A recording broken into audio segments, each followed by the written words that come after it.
தேவனே நான் ஓமதண்டையில்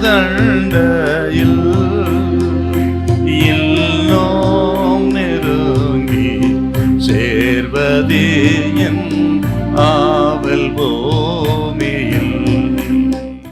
லூக்கா 11:9 வாசிங்க. அப்பொழுது உங்களுக்கு கொடுக்கப்படும், அப்பொழுது கொடுக்கப்படும், தேடுங்கள் அப்பொழுது கண்டடைவீர்கள், தட்டுங்கள் அப்பொழுது உங்களுக்கு திறக்கப்படும். பிள்ளைகளின் ஜெபத்தை கேட்பதற்கு அவர் எவ்வளவு ஆர்வமாய் இருக்கிற நல்ல தகப்பன் பார்க்கலாம். அவர் திறக்கிறவரை தட்டுங்கள். பிள்ளைகளின் ஜெபத்தை கேட்பதற்கு அவர் ஆர்வமுள்ள தேவன். அதை சொல்றதுக்கு இதுக்கு முன்பு ஒரு இன்சிடென்ட் கர்த்தர் சொல்லுவார், ஊமை சொல்லுவார். ஒருவன் தன் சிநேகிதனிடத்தில் ஆதி ராத்திரியில போய், இப்போதான் வழிப்பிரயாணமா என் சிநேகிதன் ஒருவன் வந்தான், அவனுக்கு கொடுப்பதற்கு என்னிடத்தில் ஒன்றுமில்லை, எனக்கு 3 அப்பங்களை தாருன்னு கேட்கிறான். அந்த வீட்டுக்குள்ள இருக்கிற அந்த சிநேகிதன், அதாவது பக்கத்து வீட்டுக்காரன், அவன் என்ன சொல்றான், இல்லை இது இரவு நேரம், தொந்தரவாயிருச்சு, நாங்கெல்லாம் தூங்குகிறோம், தொந்தரவு பண்ணாதே என்று சொல்லுவான். இவன் வேண்டி விரும்பி கேட்டுக்கொள் நிமித்தம் அவனுக்கு கொடுப்பான் அல்லவா அப்படின்னு சொல்லி அப்புறம் தான் இதை சொல்றாருங்க.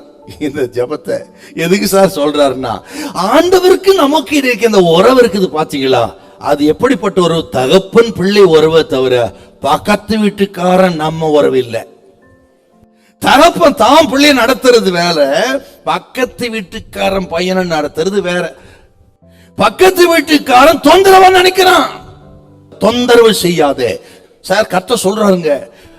பக்கத்து வீட்டுக்காரனை போல இல்ல அப்பா, பக்கத்து வீட்டுக்காரன் தொந்தரவா நினைப்பான். ஆனால் நம்ம ஆண்டவர் அப்படி இல்ல, தொந்தரவா இல்ல, இரவும் பகலும் தூங்காமலும் உறங்காமலும் இருந்தும் ஜெபத்தை கேட்கிறவர். இதோ இஸ்ரவேலை காக்கிற உறங்குவதும் இல்லை தூங்குவதும் இல்லை, ராத்திரியும் பகலும் உனக்காக தூங்காமலும் உறங்காமலும் இருந்து உன் ஜெபத்தை கேட்கிறவர். ஜெபத்தை தொந்தரவா நினைக்க மாட்டார் ஐயா, அவர் பக்கத்து வீட்டுக்காரர் அல்ல, உன்னுடைய நல்ல தகப்பன். இந்த உறவோடு தட்டுங்கள். எந்த ஆபத்திலும் சூழ்நிலை நமக்கு ஏற்றது ஜெபமே. உங்க ஜெபத்துல 1000 ஏறெடுப்பீங்க, அதிலே உங்களுக்கென்று உங்களை பாதிக்காமல் உங்கள் ஆசீர்வாதத்துக்கு எது தேவை என்பதை பொறுக்கி அதை மட்டும் கொடுக்கிற நல்ல தகப்பன். தொடர்ந்து தட்டுங்கள் திறக்கிறவரை. கர்த்தர் சொல்லுகிறார், உங்களுக்கு வாசலை கர்த்தர் திறப்பார், அடைக்கப்பட்ட வாசலை தேவன் திறப்பார். ஹல்லேலூயா, ஹல்லேலூயா.